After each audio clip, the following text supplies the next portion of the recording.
Hello வணக்கம். இன்றைக்கி நம்ம என்ன பார்க்குறோம் நம்ம வீடியோன்னா அழகான இப்படி சவ் சவ் ஒன்று எடுத்துக்கோங்க. சவ் சவ் கிச்சடி இதுக்கு பேர். நம்ம செய்ய போகிறோம். இது எப்படி செய்கிறோம் அப்படிங்கிறத நான் உங்களுக்கு காட்டுறேன். தேவையான பொருள் தக்காளி எடுத்துக்கோங்க 2, புளி கொஞ்சோண்டு புளி போட்டுக்கோங்க தேவையான அளவுக்கு. தாளிக்கம் பண்ணுறதுக்கு கருவேப்பிலை, கடுகு, வெங்காயம் இப்படி கட் பண்ணது, தோல் இழைச்சி சவுச்சவை, தக்காளி, வெங்காயம் இது எல்லாத்தையும் கட் பண்ணி ஒரு குக்கரில் இப்படி போட்டுக்கோங்க.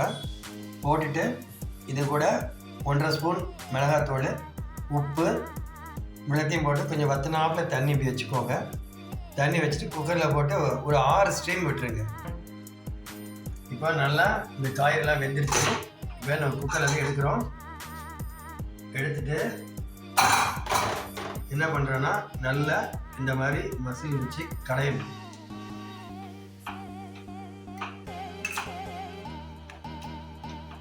நல்லா நீங்கள் மசிச்சிருங்க. நல்லா இப்படி மசிச்சு வச்சு நல்ல வெந்தக்காயை நல்லா மசிச்சு எடுத்துடணும். இப்படி மசிச்சு எடுத்துட்டு நல்லா கண்ணுக்கே தெரியக்கூடாது எந்த இதுவுமே. இந்த மாதிரி லிக்விட் பேஸில் இப்படி வச்சுட்டு நெக்ஸ்ட்டு என்ன செய்யணும்னா தாளிக்கணும். அதை வாங்க அடுத்து பார்ப்போம். நல்லா 2 ஸ்பூன் எண்ணெய் 3 ஸ்பூன் ஊற்றிக்கோங்க. ஊற்றிட்டு கடாயில் நல்லா சூடு வந்த உடனே ஃபஸ்ட்டு கடுகு போடுங்க.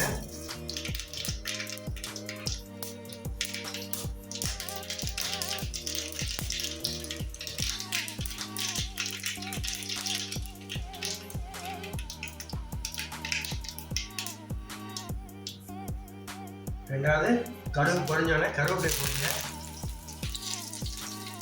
3வது வெங்காயம் போடுங்க.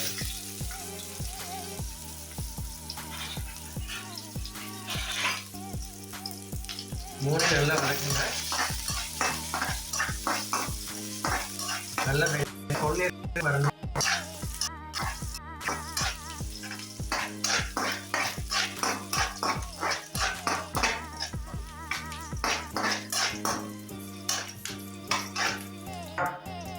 இது கூட நீங்கள் காஞ்ச வத்தலும் போட்டுக்கோங்க. காஞ்ச வத்தல் வேணும் விருப்பப்பட்டவங்க காரம் வேணால் சேர்த்துக்கலாம். ஏன்னா நம்ம ஏற்கனவே காய் நறுக்கும் போது மிளகாத்தூள், உப்பு, புளி 3மே அதில் ஒன்றா போட்டு தான் வேக வச்சுருக்கோம். இது கொஞ்சம் மனமாக இருக்கும், நல்லாவும் இருக்கும். ஸோ நீங்கள் வேணால் இதில் மிளகாய் வத்தலையும் போட்டு கொஞ்சம் ஃப்ரை பண்ணிக்கோங்க.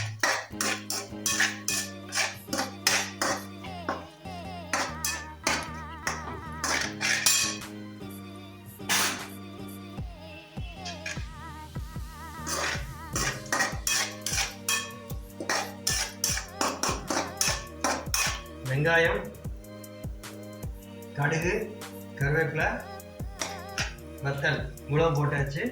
நெக்ஸ்ட் நம்ம என்ன செய்ய போகிறோம் அப்படின்னா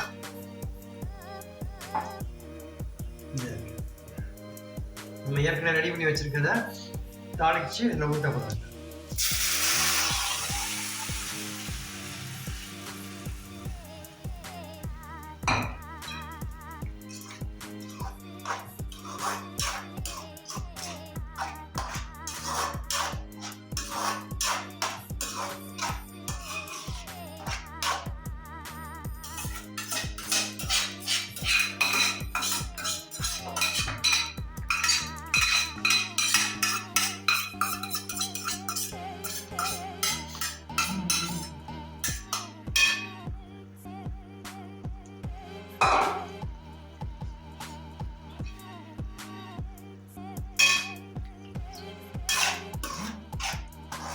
இதுதான் நம்மளோட லாஸ்ட் ரவுண்டு, ஃபைனல் முடிஞ்சிருச்சு.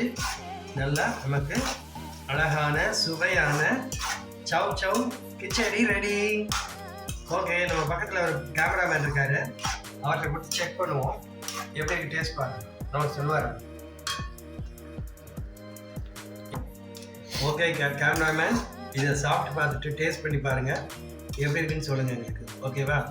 நேர்களும் இந்த மாதிரி நிறைய செய்யட்டும், அவங்களும் அவங்க பிள்ளைகளுக்கு செஞ்சு கொடுக்கட்டும். அது மட்டும் இல்லாமல் சவுச்சை பிடிக்காதவங்க குழந்தைங்க யார் இருந்தாலும் இப்படி செஞ்சு கொடுத்தீங்கன்னா சூப்பராக சாப்பிடுவாங்க.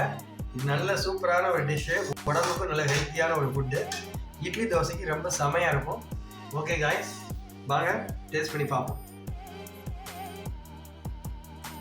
கேமராமேன் சாப்பிட்டு பாருங்க. நேயர்களே, நீங்களும் செஞ்சு பாருங்க வீட்டில், குழந்தைங்களுக்கெல்லாம் கொடுங்க. டாட்டா, பாய் பாய்.